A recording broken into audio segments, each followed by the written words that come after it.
할렐루야. 저는 오늘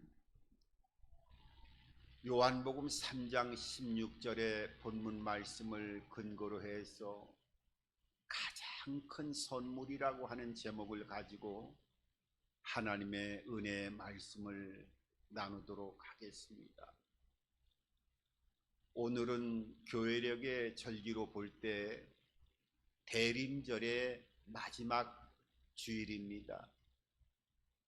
우리가 예수 그리스도의 성탄을 기념하기 전 네 번째 전주일을 통해서 이제 성탄의 전날까지, 그러니까 주일은 네 번을 거치게 되어지는 이 절기를 대림절의 절기로 우리가 교회력으로 지키고 있습니다마는, 예수님의 그 탄생을 기념하는 성탄절을 준비하면서 예수님이 2000년 전에 이 땅에 오신 그 초림을 기억하고, 또 예수님이 앞으로 재림하실 그 재림주로서의 예수님을 바라보고 소망 가운데 기다리는 절기가 바로 대림절이라고 하는 절기입니다.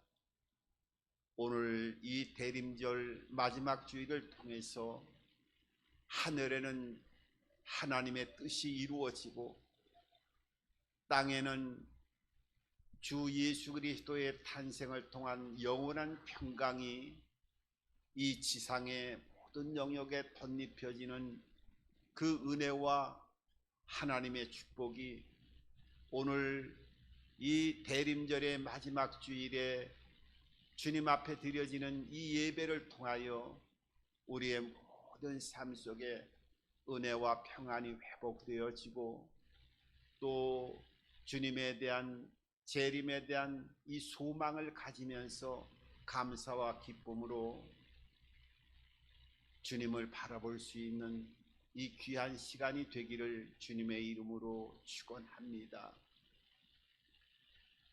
우리가 예수님의 이 탄생을 바라보면서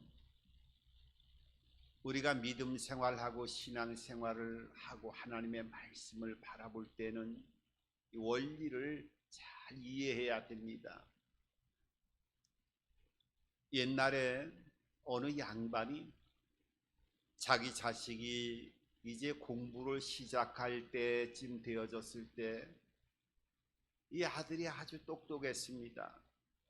그래서 어떻게 하든지 이 양반은 자기 자식을 교육을 잘 시키기 위해서 또 좋은 스승을 만나야 하고 아이의 스승이 돼야 되기 때문에 그 당시에 당대 최고의 학문을 갖추었던 스승을 자기 자식의 스승으로 삼아서 공부를 시키게 되어졌습니다.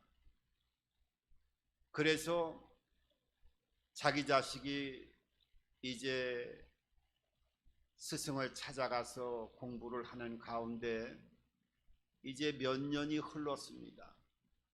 몇 년의 시간이 흘러서 아버지가 이제 자식을 찾아가면서 그렇게 생각을 했어요.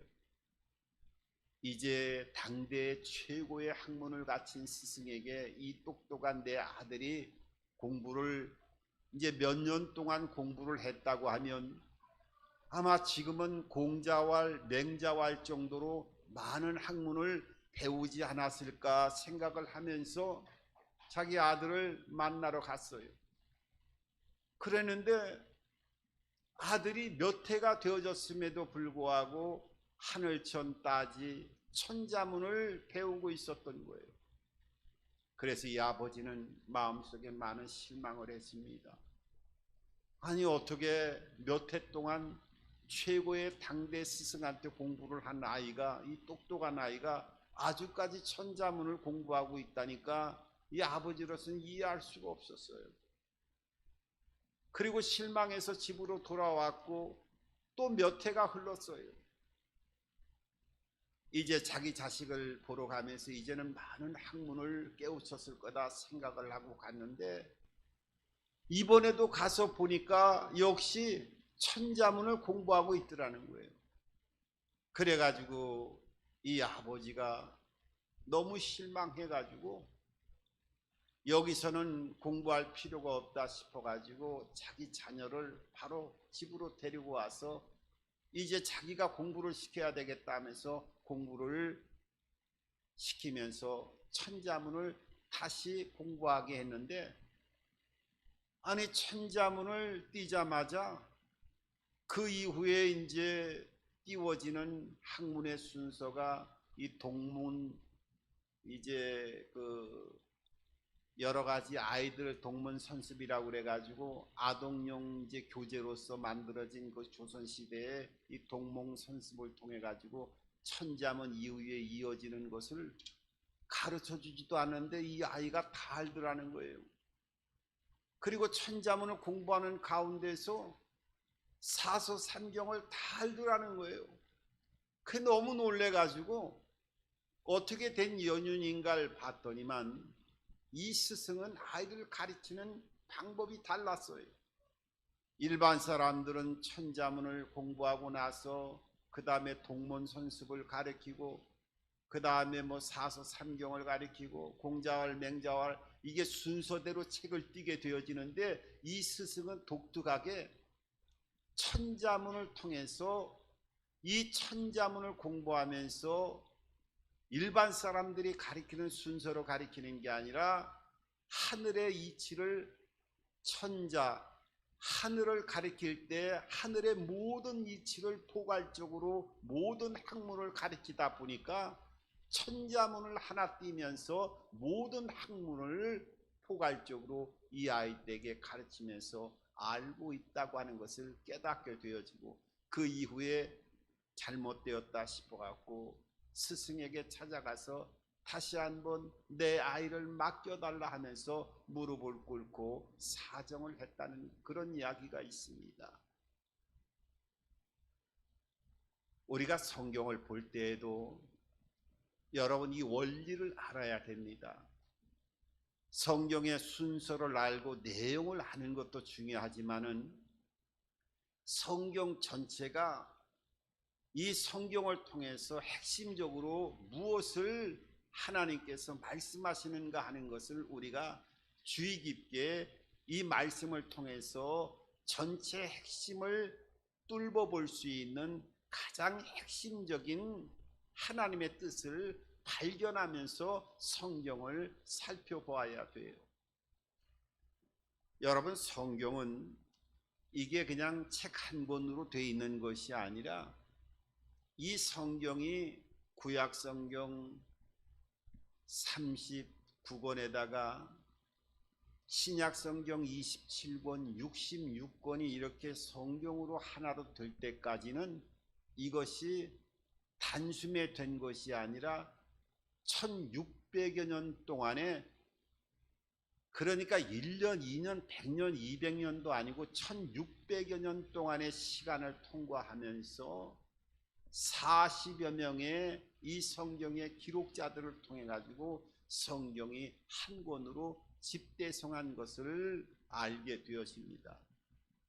그래서 성경은 사건에 여러 가지가 있습니다마는 성경의 핵심적으로는 성부 하나님과 또 성자 예수 그리스도와 성령 하나님의 그 영인 성령께서 세 분이 이 성경 안에 시간 말씀하시고 인도하시는 그 아버지와 아들과 성령의 집합체로 역사하시고 그 숨결을 불어넣어서 말씀하시는 그 모든 말씀이 한 권의 성경 안에 녹아 있는 것을 우리가 알아야 돼요. 그 중에서도 오늘 이 성탄을 맞이하면서 하나님의 아들 예수 그리스도께서 하나님의 말씀 성경에 그 예수님의 발자국이 시간 움직이는 그 모습이 얼마나 선명하게 예수 그리스도의 움직이시는 역사, 말씀하시는 그 놀라운 은혜가 성경의 곳곳에 예수 그리스도의 그 말씀이 또 행하신 어떤 일들이 기록되어 있는지 창세기 3장 15절에도 보면은 하나님께서 우리 인간을 만드시고 또 범죄함으로 인해 가지고 에덴 동산을 쫓겨나게 되어졌을 때 하나님이 바로 이 구원 계획을 세우시고 원복음이라고 할 수 있는 창세기 3장 15절을 통해서 그렇게 회복의 역사를 준비하시는 것을 보게 되어져요. 내가 너로 여자와 원수가 되게 하고 너의 후손도 여자의 후손과 원수가 되게 하리니 여자의 후손은 내 머리를 상하게 할 것이고 너는 그의 발꿈치를 상하게 할 것이라. 이 창세기 3장 15절에 보면은 아담과 하와가 범죄하고 나서 하나님께서는 구원 계획을 바로 예비하시는 모습을 보게 되어져요. 그러니까 여자의 후손이 사탄의 머리를 깰 것이라고 말씀하고 있어요.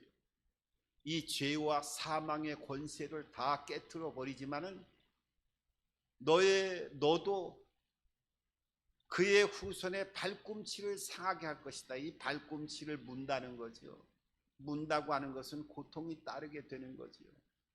사망의 권세를 머리가 깨트려지는 이 어둠의 사탄의 괴계가 예수 그리스도의 십자가의 그 대속과 부활로 통해서 모든 것들이 사탄의 강력한 사망의 권세가 그 머리가 깨트려지게 되어지고 부활의 문이 열려졌지만은 사탄은 끊임없이 하나님의 자녀들의 발꿈치를 무는 고통을 갖다 주고 여전히 세상 속에서 하나님의 자녀들에게 혼돈 속에 어둠을 갖다 주는 그런 역사를 이 악하게 행하는 모습들을 하나님의 말씀대로 그대로 나타나는 것을 보게 되어져요.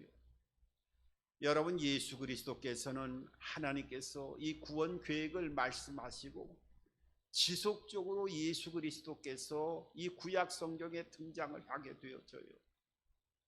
출애굽기를 보게 되어지면은 이스라엘 백성들이 400여 년 동안 종살이 하다가 이 애굽 땅을 나오게 되어질 때 10가지 재앙을 내리지 않습니까? 9가지 재앙을 내려도 그 바로 왕이 이스라엘 백성들을 종살이해서 내어주지 않으니까 10번째 재앙은 첫 번째 난 첫 태생의 모든 생명체들은 죽음을 맞게 되어질 때 어떻게 하라고 말씀하셨습니까? 너희가 유월절이라고 하는 이 절기가 되어지는 어린 양을 잡아다가 14일 동안 묶어 놓았다가 어떻게 하라고 말씀하냐면 그 피를 뿌려서 너희 집에 인방과 설주에 뿌려놓게 되어지면 죽음의 사자가 다 넘어갈 것이라고 하나님께서 말씀하셨지요. 여러분, 어린 양은 바로 예수 그리스도를 말씀하고 있는 거예요.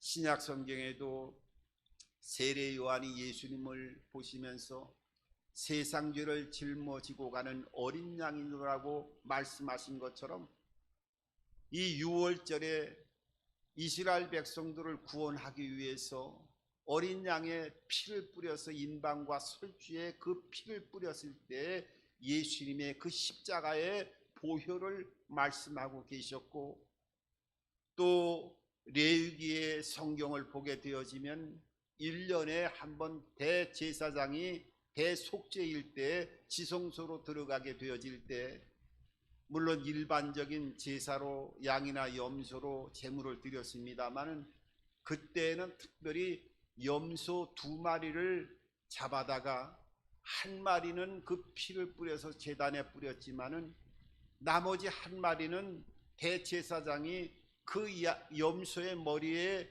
이스라엘 백성들의 죄를 그대로 안수하고 그 죄가 염소에게 흘러 들어간다고 하는 이 안수식을 거친 이후에 살아있는 채로 염소를 광야로 내보내게 하는 이것이 바로 아사셀 염소라고 하는 것을 이 레위기에 하나님께서 법으로 말씀하시고 또 이스라엘 백성들이 그대로 행해 나갔어요. 이 아사셀의 염소가 바로 예수님을 상징하는 거예요.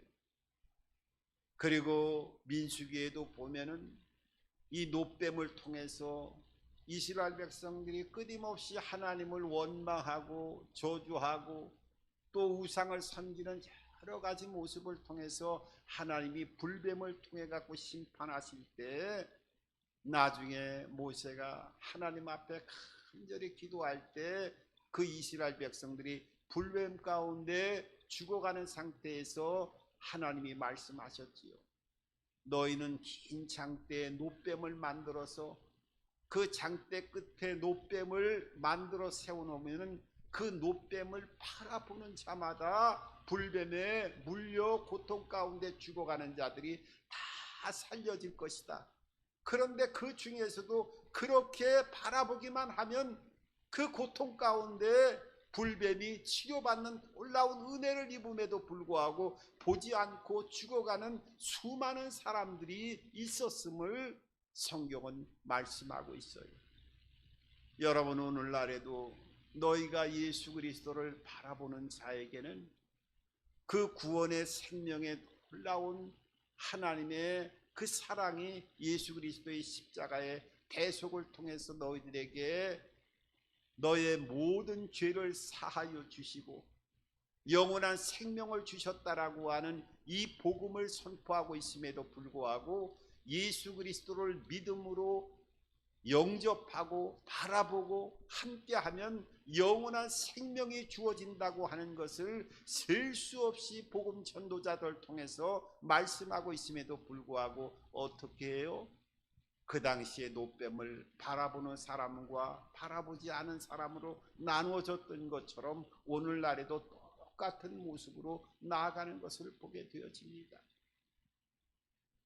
여러분, 오늘 이 요한복음 3장 16절에는 세계적인 성경을 연구하는 세계의 모든 신학자들이 성경 전체 66권 중에 한 문장으로 되어 있는 성경을 꼽는다고 하면 어떤 성경을 성경 전체로 해서 한 문장으로 꼽겠습니까? 라고 해서 그 신학의 성경을 연구하는 신학자들 85%가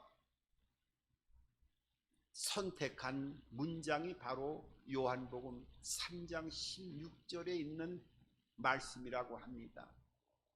하나님이 세상을 이처럼 사랑하사 독생자를 주셨으니 이는 저를 믿는 자마다 멸망치 않고 영생을 얻게 하려 하심이라.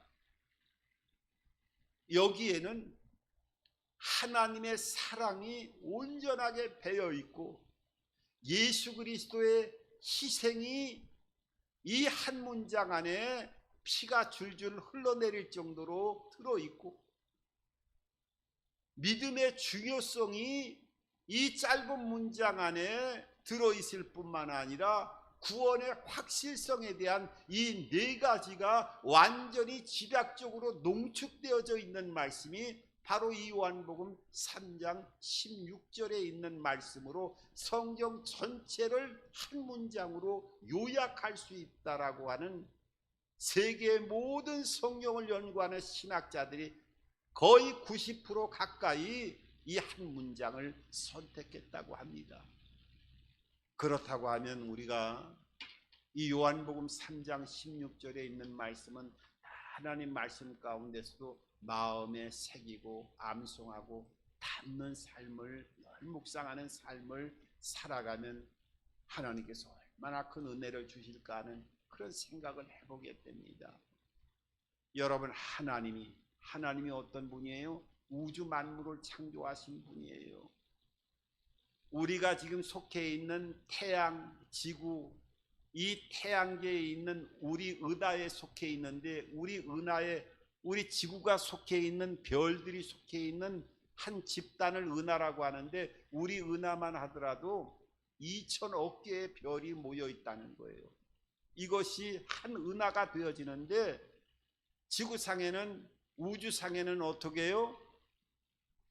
그런 은하가 2조 개 이상 되어 있다는 거예요. 2조 개 이상. 이것도 눈으로 과학자들이 일부적으로 산술적으로 추측할 수 있는 별의 개수라는 거죠. 상상할 수 없는 거죠. 그 하나님께서 세상을 사랑했대.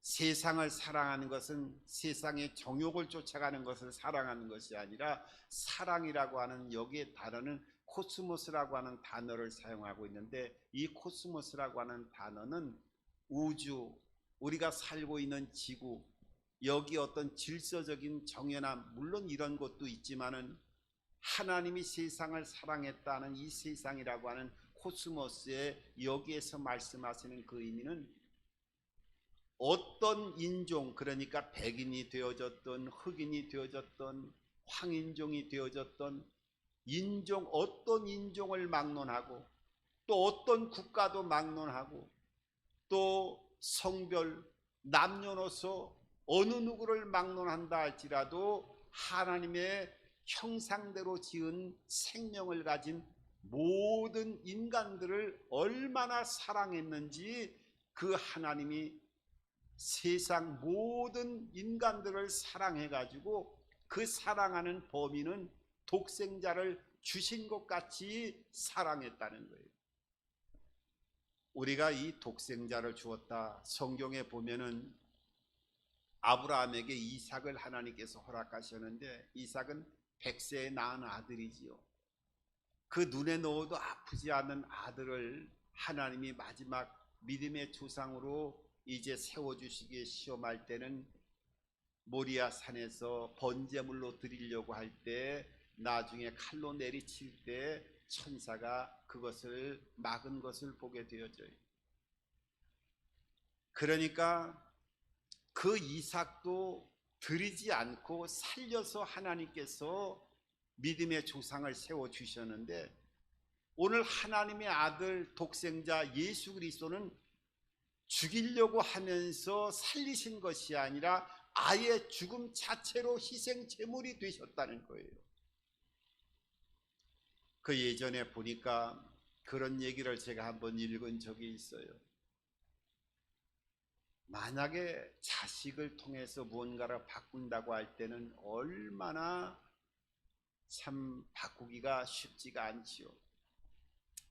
아주 의외가 좋은 그런 형제가 있었는데, 형은 딸들만 있었고 아들, 동생은 5 아들을 이제 낳아서 키우고 있는데, 형님이 딸밖에 없으니까 아들이 5 형제인 동생에게 그렇게 얘기를 합니다. 너 아들이 많으니까 5 형제니까 그 아들 중에 하나를 양자로 좀 나에게 좀 입양을 하도록 하자 하니까, 동생이 아유 그렇게 하십시오 라고 하면서 집으로 돌아왔어요. 그래서 어떤 자식을, 그 5명의 자식들 가운데 어떤 자식을 형님의 양자로 줄까 생각을 하다 가만히 보니까,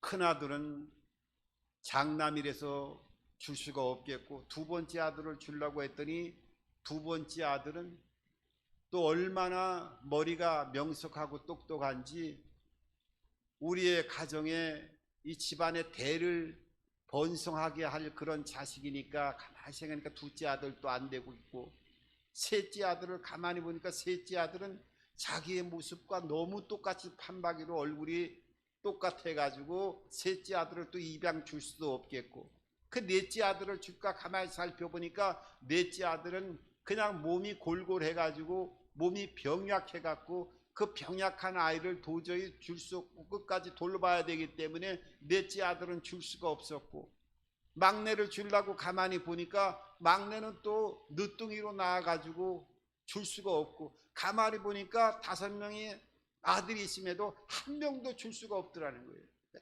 귀한 거죠. 하나님께서는 우리를 사랑하셔서 이 독생자 예수 그리스도를 이 땅에 완전한 제물로 주셨어요. 그래서 그 제물 대신 예수 그리스도를 믿는 자, 그 희생을 통해서 오늘 믿는 자라고 말씀하고 있어요. 이 믿는 자라고 하는 것은 이 구원의 어떻게 보면 조건이 될 수가 있지요. 하나님의 선물이지만은 우리가 비행기를 보면은 저 비행기를 타면은 비행기가 하늘로 날아간다고 하는 것은 우리가 다 알고 있어요. 그런데 오늘 성경에 보면 뭐라고 말씀합니까? 독생자를 믿으면 믿는 자에게, 이 믿는다라고 하는 의미는 비행기를 타면 하늘로 날아갈 수 있다라고 하는 것을 마음으로 생각하는 정도가 아니라 그 비행기 안에 실제적으로 타고 있는 상태를 탑승하고 비행기 안에서 날고 있는 상태를 얘기하는 거예요.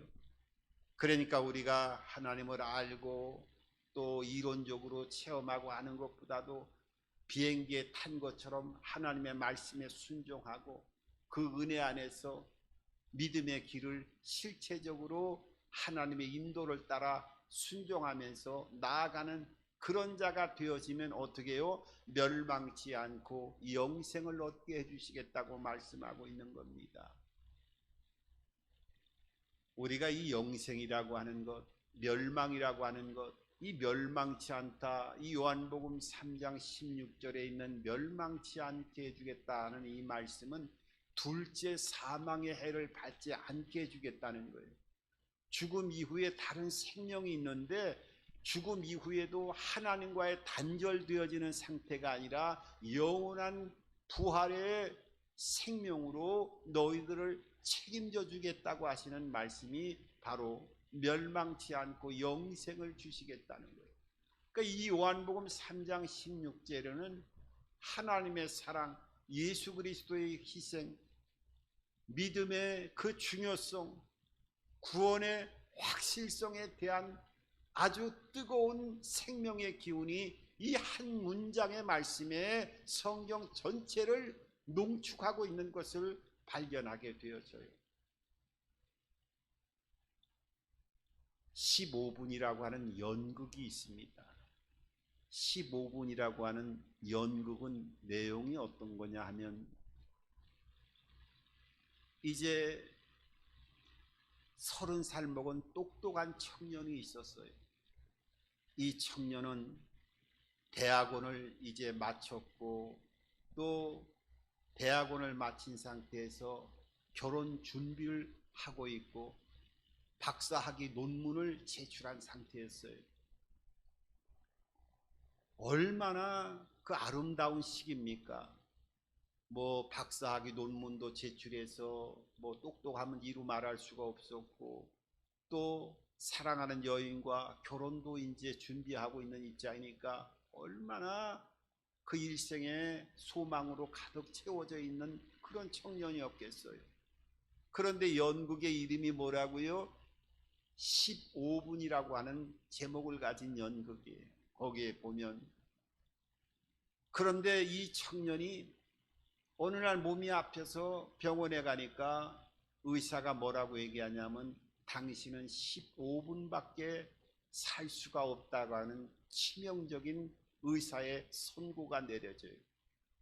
15분밖에 살 수 없다고 하니까 이 청년은 그 연극에서 보면은 그 절망감에 빠지고 두려움을 갖고 고민을 하면서 1분, 2분, 3분, 4분 거의 5분이라고 하는 시간이 이 죽는다라고 하는 15분 안에 일단 생명이 끝난다고 하니까 고민을 하다 보니까 5분의 시간이 흘러갔어요. 그런데 이제 우체부가 와가지고 편지요 하면서 전보를 알려왔는데 전보를 딱 열어보니까 그 전보에는 삼촌이 돌아가셨는데 유산을 그 억만장자인 삼촌이 유산을 다 남겼다라고 하는 그 전보의 편지를 보면서 1분, 2분, 3분, 4분의 시간이 흐르게 되어졌어요. 그리고 조금 있다가 또 전보여 하면서 편지가 왔는데 거기에는 뭐라고 쓰였느냐 하면 당신의 박사 논문 학문이 그 지금 통과가 되어졌습니다. 이렇게 기쁜 소식이 그 전보의 편지에 전달이 된 거예요. 그걸 읽다 보니까 1분, 2분, 3분 해가지고 시간이 흘러가요. 그리고 그 끝나자마자 또 편지하면서 우체부를 통해서 전보가 왔는데 전보를 딱 뜯어보니까 이번에는